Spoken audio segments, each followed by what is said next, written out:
Hey everyone, my name is Katie, and today I'm going to spend some time answering your most pressing college admissions questions. Our Q&A video series at CollegeVine is designed to help you get a better understanding of a big variety of different admissions topics. If you'd like for us to answer one of your questions on a video, you can leave that question in the comments below. And also you should remember to subscribe to our YouTube channel so you are the first to see our next video, whether it's a Q&A or a specific dive on a topic that you might be interested in. So let's get started with today's Q&A. For our first question, Evan asked, where can I find specific information about colleges for those writing supplements? Well, Evan, thanks for the question. I'm actually going to answer this one in two parts. So first, if you're trying to find specific information about a college to help you write an essay, such as the Why School essay, or to learn more about the school, I'd recommend visiting the specific college website to do some research. So most colleges' websites have a pretty wide variety of information about academics, extracurriculars, campus life, their application process, and a bunch more useful tidbits that you could incorporate in an essay. You can also view some information about a specific college on the Common App itself, actually. So you can simply use the College Search tab to find the college you're looking for, and they'll provide some general information for your use. Moving on to the second part of my answer, which refers to the specific supplements for each college. So to find these supplemental essays, you can also use the Common App. At CollegeVine, however, we've put together an easier way to access all of the supplemental essay questions in one convenient place. Our essay prompt database features all of the essay prompts for a bunch of specific schools that you might be applying to. All you need to do is search your desired school name in the box, and you'll be able to find all the prompts for that college, which are updated for this academic application year. You can also learn how to specifically write each supplement with our essay breakdown page, so that's another useful resource. These breakdowns review every prompt in depth, and they also give you specific strategies and tips on how to write them according to what the school specifically is looking for. Both the essay prompt database and the essay breakdown page are linked in the description below, so you can visit those to get a head start on your school supplement essays. Moving on to our next question, number 2, Sayad asks, how do colleges evaluate weighted versus unweighted GPAs? Well, this is a really good question because I think it's something that not many students or parents or even teachers sometimes are clear on. So first, let's discuss the difference between weighted and unweighted.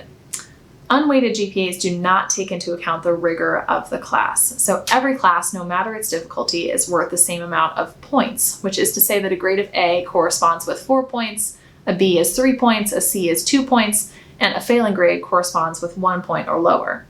So with unweighted GPAs, it doesn't matter if a student earned a B grade in physical education or in AP environmental science. They'll earn 3 points for that class regardless, even though they had wildly different difficulties.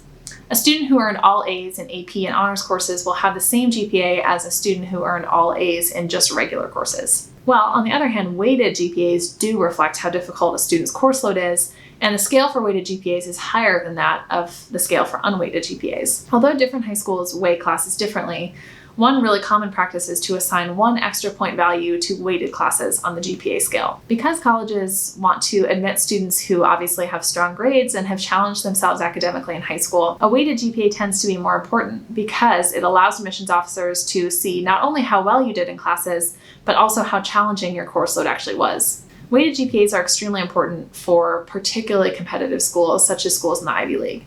For those kind of universities, it's imperative that you take a really rigorous course load full of advanced classes if they're available to you at your high school. And you also need to not only take those classes, but sorry to tell you, you do actually have to do well in them. So I hope that answers your question. Now let's move on to the next great question. This one is from Gabriel. So he asks, when visiting a school, what are some good questions to ask while you're on that campus tour? This is a great question. It might seem simple to know what questions to ask, but a lot of people actually just freeze up when they're in the moment. So when you begin to visit colleges, which is usually in the spring of your junior year, it's a great opportunity to get a feel for the school, but you want to be able to take advantage of that opportunity and get actual real information that will be helpful to you as you compare all of those different schools. Your tour guide is a great resource to ask questions of because usually they're a student and they can give a great firsthand account as to what life is like at that specific school. They might be you one day, so you can get all that information from them. Some suggestions we have to ask your tour guide are, number 1, what was your first few weeks on campus like? So as a potential incoming freshman, it can help you provide information about the orientation process and the school's social environment. So things like, how long did it take to make friends? Were there enough events and resources to help you get acclimated to the college right away?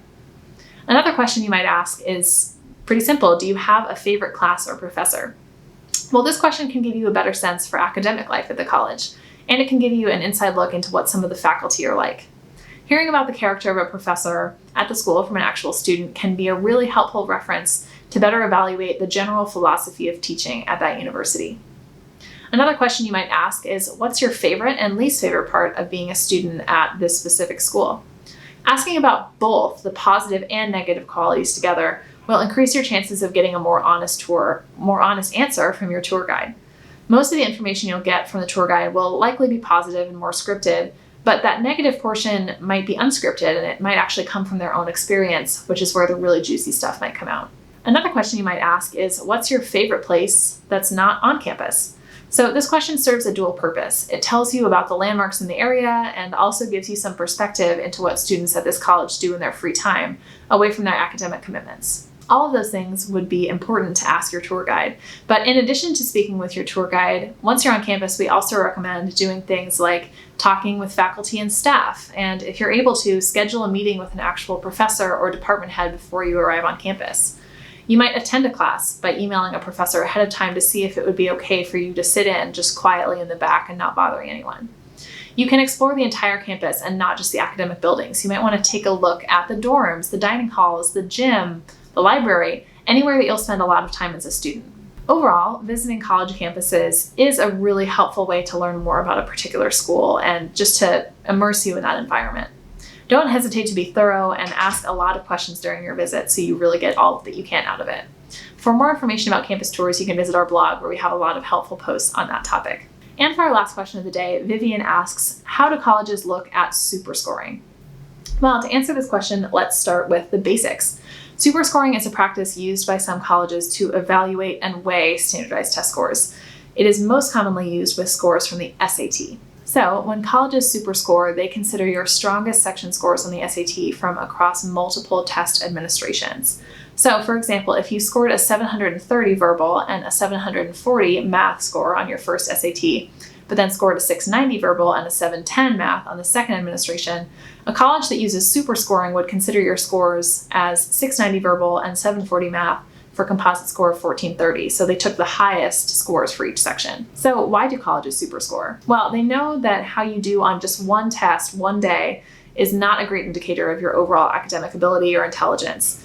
It can be a big benefit to those who struggle with standardized testing or those who are applying to really selective colleges and are very invested in having the best score humanly possible. Superscores can also help colleges maintain a level of prestige because it increases their test score averages across their matriculated students, which are statistics that they post publicly. To learn which colleges use the superscoring method, you can visit our blog post below, or you can always look at the website of a specific school you're interested in. It's usually located in their admissions policies page. To submit your scores, you can use the College Board's Score Choice program to select which test administrations you'll be submitting to each school. And that's it for our Q&A today. So thank you to all of those who submitted questions, and hopefully you found those answers helpful. Remember that if you want to have a question answered, you can submit that question for the next video in the comments below. And don't forget that if you're looking for free guidance on a wide variety of topics, whether it's essays, your applications, making a school list, you can visit app.collegevine.com and sign up for a free account. See you soon for our next Q&A.